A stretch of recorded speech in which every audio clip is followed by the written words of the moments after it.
Hey, welcome everybody. It's Brett and Cece here. Yeah. Welcome back to our podcast, Keeping It Kissel. Where's your ditty? Oh, here's my guitar. Yeah. Yeah. Here it is. Welcome to Keeping It Kissel. Oh, we might have to close that door for a little bit more silence. Okay, so today we are talking kids. I'm excited for this, but before Cease, as you know, I do want to do a little bit of business, make sure everybody follows us on social media. So follow you on Instagram, Cecilia Kissel, me on Instagram, Brett Kissel, and us together, Keeping It Kissel, Keeping It Kissel, ING.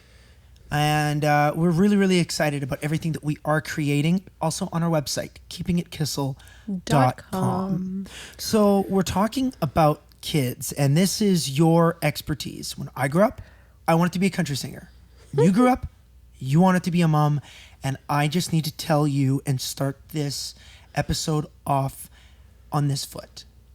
I am the luckiest dad in the world because I get to parent with you. Oh, wow. Our kids are so damn lucky to have you, and I'm so lucky to parent with you because you are so good.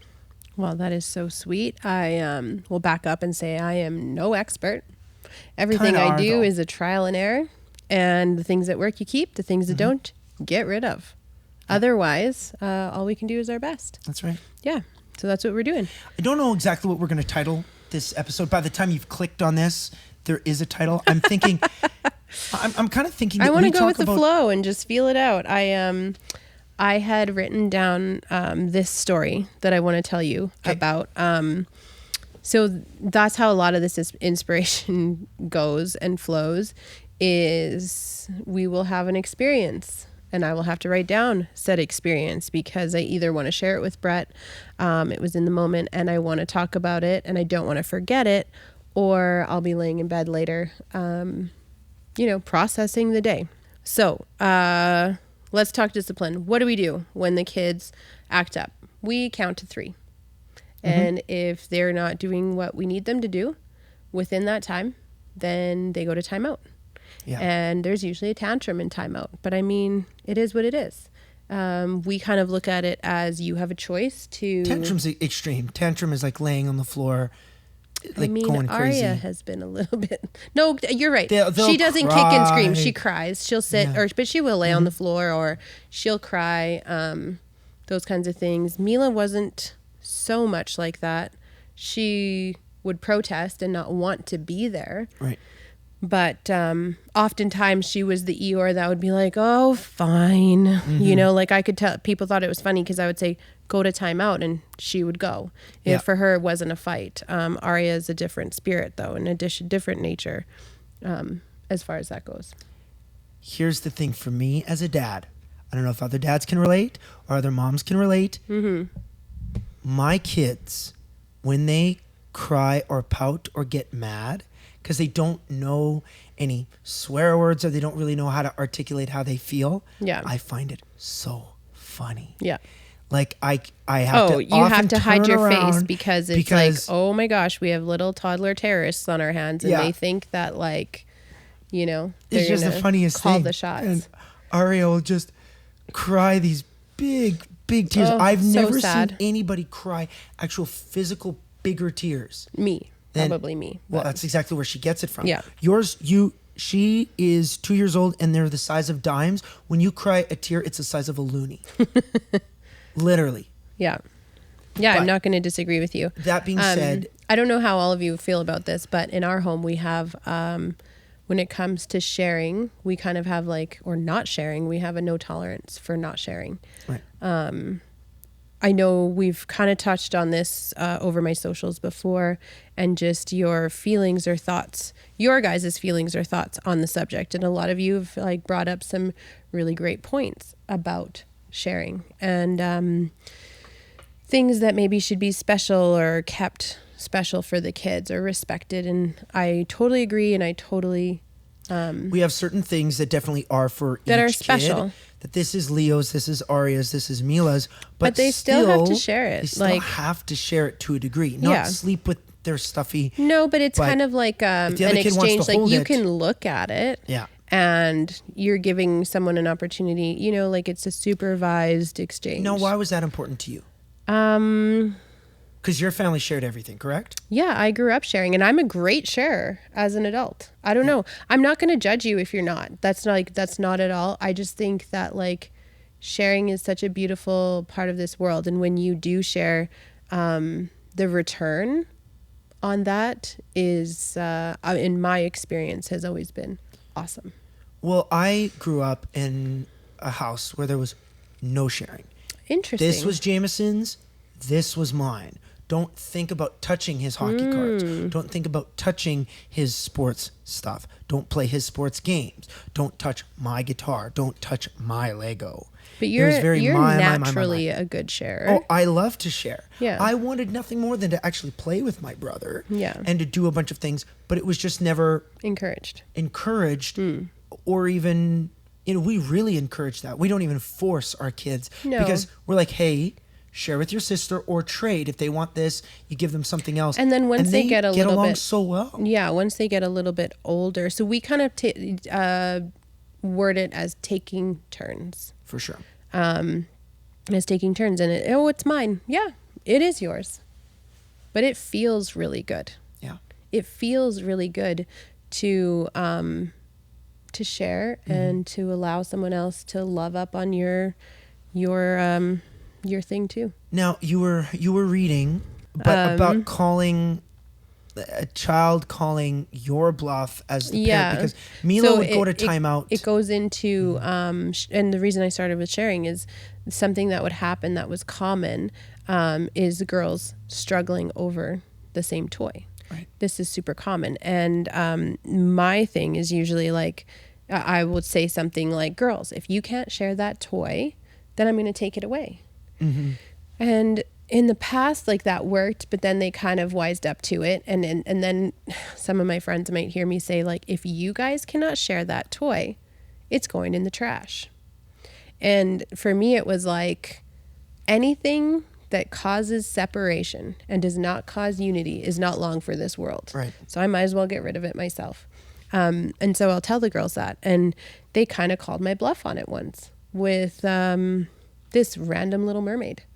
And they were going at it and would not. And I kept saying, and I was like, crap. I said, I have to throw it in the garbage. This is not stopping. And if any of you parents out there know anything about disciplining, when it leaves your lips, you commit.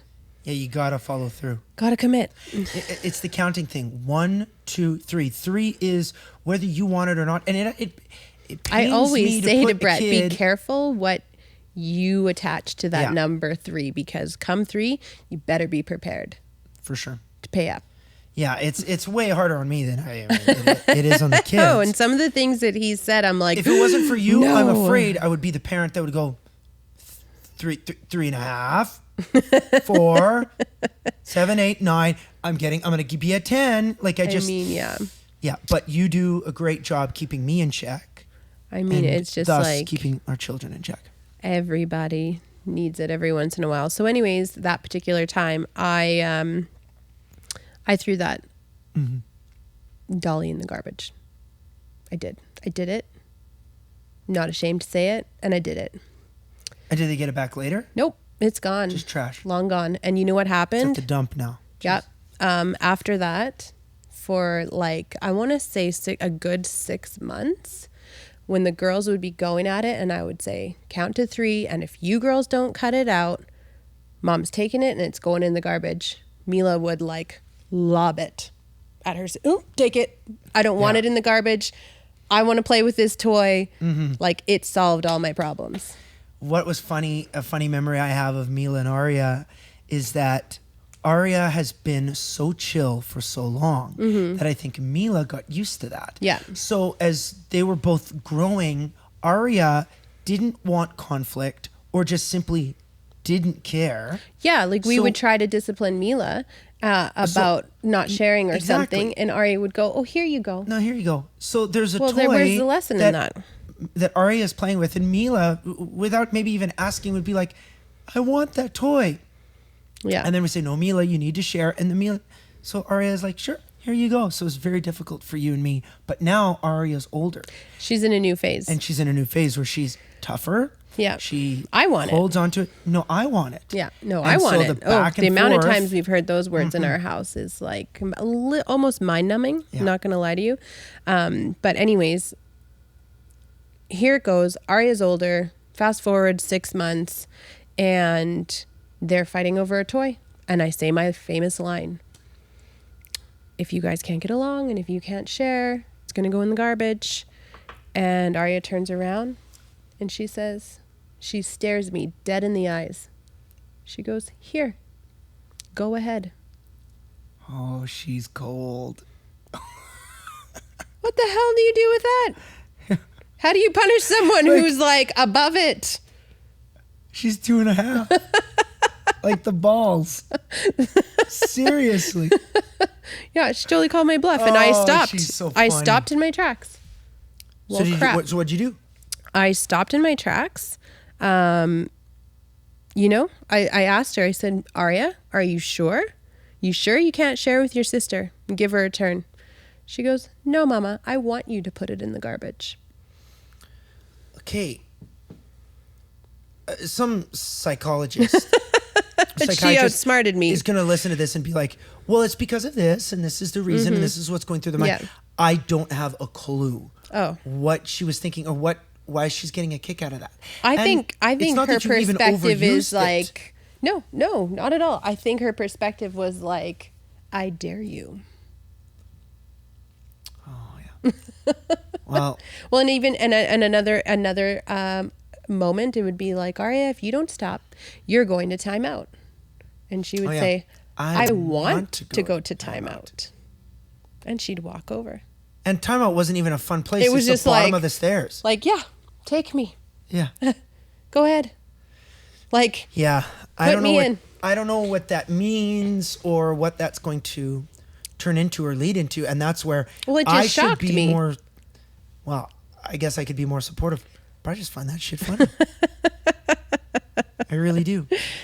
I wonder if through the process of us podcasting, I hope that it actually becomes enough of a community that we can ask for other stories, similar stories, because we do, especially me, I'll learn a lot from what people will post. If I do ask a question, it's because I genuinely want to know what you do in a scenario like I'm describing. Right. And in a situation like this, the purpose of a consequence is that they're not loving it. Yeah. So if somebody's not affected by the consequence, then what? What do you do? Yeah. What are your options? Do you remember the Russell Peters skit? Which one? Okay, where Russell Peters comes home. His buddy Ryan in school said, oh yeah, I just tell my parents to F off. And he's like a 7-year-old? Yeah. Mm-hmm. Or 10 years old. And he does that to his own parents. And his dad is like, do the dishes. And so I listened to what Ryan said and I said, you dad. Yeah. Like, F you, dad. Yeah. And he says, excuse me? And then it's, there's somebody going to get hurt real bad. Yeah. Skit comes into play. Yes. But that had never really happened to me and my family. But like I never, as a little kid, never bucked the system with my mom. It wasn't until I got to become a teenager. Right. Well, I think that's when we talked about this. That's when that transition happens of when you start to comment or process things, and your mind is becoming its own version of an adult self, and it's like, wait a minute, I don't have to do this, or I don't agree with like you're all of a sudden right now it's like nobody really has freedom. We are in control, so it's like you lead, we follow, you lead, we follow, and at some point they start to question, and if your answers are because I'm the adult, or if your answers don't align with their little souls because they come onto this planet with their own soul, that's when things start to, and that was something that kind of really drove me nuts as a teenager. It's because it's the way it is. Yeah. It's because I said so. Because I'm the boss, which I get some of the value to that, Do you though? For the most part. Do you like? Some really? of it is just respect, though. You just respect the parent, respect the elder to a certain degree. Or it's like, I don't want to explain, don't need to explain, I just need it done. But then you would say that, I don't want to explain. Correct. That's a better answer than I'm though, the king. It was just overused. Oh, I know. That under no circumstances that's a common thread through most families. To challenge something or even if I wanted to help, I wanted to do the task, I just wanted to do it a different way. Why is a question viewed as a challenge and not gaining understanding and perspective? It all depends on how the question was presented. I believe to a degree as a teenager, I would have posed the challenge in the way of a snotty question.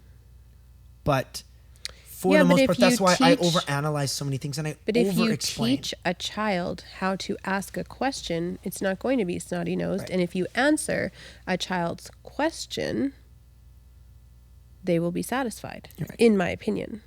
You're right. Do you find from your experience, like with the kids answering their questions, do they stop asking? Absolutely. 100%. It's no longer mom, dad. You take a moment, you get down on their level, you tell them what is expected of them, what we're going to do. Doesn't mean they always do it the way you would hoped or whatever, but it seems to stop the why, and it definitely seems to have stopped the whining. On the topic of raising good kids. Yes. In this day and age, let me just preface that good is subjective. Good to us is different from good to somebody else. There's also right or a wrong. million different ways to peel an apple, cut up an apple. So how someone does that, there are a million different ways to do that. So you believe that discipline, consequence, all of those actually have to do with the human, with the kid. So give different consequences an individual? For the individual based on their needs. Absolutely. Yeah. I think the way you raise each child, the heartbeat, the core might be the same, but the subtle differences are what are tailored to that individual child. Now, in the way that you grew up and your upbringing, yes. I'm always fascinated as to why and how you're so good at this. At what? At raising humans. Calm, you're gentle, you're rational, you're extremely caring, you're loving, you're compassionate, and you're passionate about the craft of being a mom. Why are you so good at that? Well, I How appreciate did you get that. so good? I appreciate you saying all those things. I don't know that I would necessarily feel that way. I mean, all I can do is my very best. I'll say that till the end of my days. But for parenting, for me, I think when I think about, this is, okay, we're talking about how we just keep going serious and serious and serious. And I don't know if we ever will go like light. We'll get to the fun shit someday. Well, I don't know, but what I was going to say, when I think about parenting our kids, I actually imagine myself as my own fourth child. And I know that's going to sound really, really strange, but I think about what I needed when I was a child. Right. And when I think about that, I think about the patience, the understanding, the love, all the things I didn't get. Mm-hmm. And I almost see my inner child as child number 4 trailing along, and I get to reparent myself. I get to relive experiences. My inner child gets to do all these wonderful things that we've curated, carved out, and created for our children. I've never decorated a gingerbread house in my life until this winter, till this Christmas. I have, there's a million things that I have never done and I'm doing for the first time, and my inner child is very pleased. Yeah. Do you have goals for your kids? To be happy. Just happy. That's it. because I am putting a lot more weight and emphasis on happiness than I ever have, especially with a world where people talk about mental health and all of these very extreme issues. Yes. My goal prior to having kids, or even when Mila was born, until I really dove down deep into how you approach things, because I'm so impressed by it and inspired by it. Right. My number one goal was ambition. I just want my kids to be useful. And I want them to be ambitious. But you said that changed. Because it was actually out of fear. It was out of fear for laziness. Of course. So, but I think if we see someone as lazy, sometimes that can be a judgment. If somebody is living in a shack and they have a dog and they have 2 plates and they're almost homeless to some, but to others would just be like a total hermit, recluse, flower child, whatever. It's like, why is that person considered lazy if they are happier than the hills? Yeah. Whose business is that? Yeah, you're right. So if you're happy, you're happy. If you're not happy in that situation, in that environment, then something needs to change. But if you're happy, leave them alone. They've found the secret to life. Happiness. Yeah. My opinion. I don't know. That's so profound, and I think that's... Your opinion has changed. It has. Happiness now is the number one priority. Yeah. Because I've seen so many families that have every material thing. Yeah. Jobs, holidays, vehicles, wealth beyond belief. Yeah. And if there's no happiness or heart in that home, I think we all what does it matter? Not we all, but I think as a society we can put unrealistic expectations. Yeah. And really it comes down to, what do you want? What do you want? When Brett Wilson and I did our trip to Mexico building homes. Yes. The happiness and the contentment that the family, one of the families, like my family is Brett versus Brett, as you know, in the home building.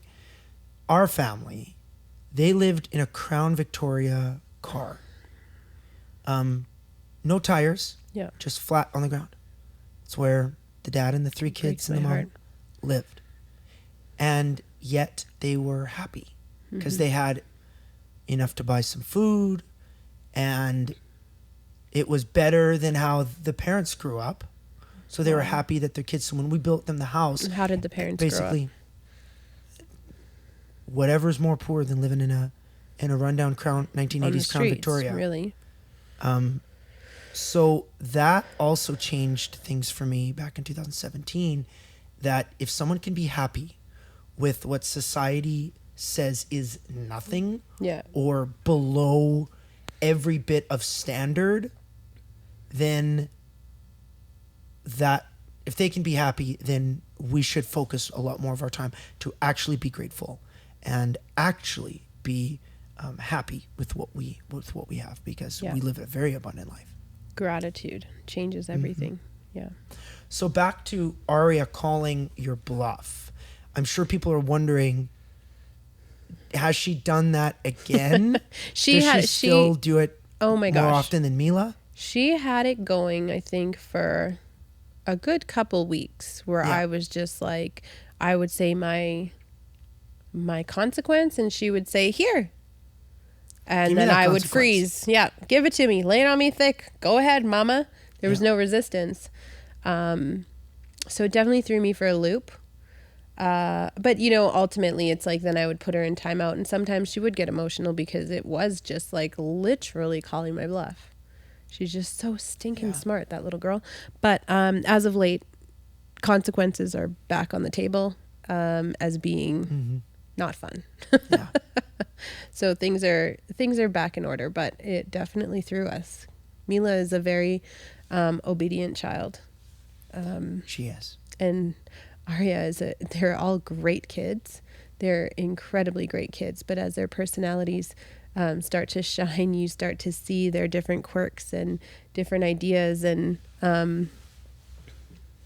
it just made me think, like, maybe Aria will be one of those people who doesn't take things personally and is just like, yeah sure. Go for it. It's a great strength to have, actually, as you grow up, so that if bullying comes her way or what have you in school, heaven forbid, just let it roll off. And it's funny because people knowing our kids, people who know them would probably think because Mila's like loud and out there and social and outgoing that she would be the one that's more Bucky. She's the one, so for example, she's the one who would say, can I have this cookie? Oh, but Mom, can I have this cookie? But can I have this cookie? Aria's the one you turn around and she's got her hand in the cookie jar and she's already 3 cookies deep. Yeah. Like she knows. She's crafty. She's sneaky and she's quiet. And then you would catch her and she would giggle and think it's hysterical that like she got away with it. Although, I mean, as we kind of wrap this segment up, we call our kids loophole children, especially Mila. She's our loophole baby. She just figures out a way. And she thinks it's funny. I'm the loophole baby. Yeah. Well, because you'll lay your boundary and she'll figure, like, she's the kid who you're like, no, you cannot have that green M&M because that's what's in her hand. And she'd come back and she's got one in her mouth. What did I say? Well, it's orange, Mom. Yeah. Like, she's that kid. She's just, well, you're not wrong. Yeah. Like, so at that point, do you celebrate that they're that intelligent or do you explain that that's not what you meant? Yeah. Yeah, I don't know. I don't know the answer to that. Because so help us out here. A part of me is like, I appreciate the innovation. I do too. So it's like I joke often that I don't want to, this is going to sound so silly, but even if the kids are like playing with their food at the dinner table and some people would be like, don't play with your food. I go back and forth on the like, what if it inspires her to be some kind of like incredible inventor? And now I just crushed that. Yeah, you never know. You never know. Anyways, you want to like, there's a fine line between supporting and raising them up to be the best that they can be while not crushing their spirit and still laying boundaries. Well, for everybody who's listening, we just wanted to obviously thank you for being a part of this and tuning in. We want Keeping It Kissel to really be a community where you can reference what you heard here and either offer us some suggestions or friendly advice. Absolutely. Or we are open to or any have a and discussion with us. If there was anything that we said that inspired you in your journey as a parent, then that's great. Or if there's anything that you think you'd like to know how we do it, or actually, send us a message. Yeah, let us know. So we do run our own socials. Yeah. So reach out to either of us on Instagram, Cecilia Kissel, me, Brett Kissel, or together we are Keeping It Kissel. Yeah. And then visit our website, keepingitkissel.com, because we're going to be writing blogs as often as we can about some of these topics. So and our experiences. That's right. So you may not have to sort through all of this audio or this video on YouTube. Whatever your preference, exactly. We're going to give it to you. Yeah. So thank you very much, everybody, for tuning in. It's to another episode of Keeping It Kissel. Thanks, guys. It ain't no secret. The secret to this smile, it ain't complicated. In fact, it's easy to describe the perfect start to the perfect day. I could say it in a couple words. This morning, having coffee with her.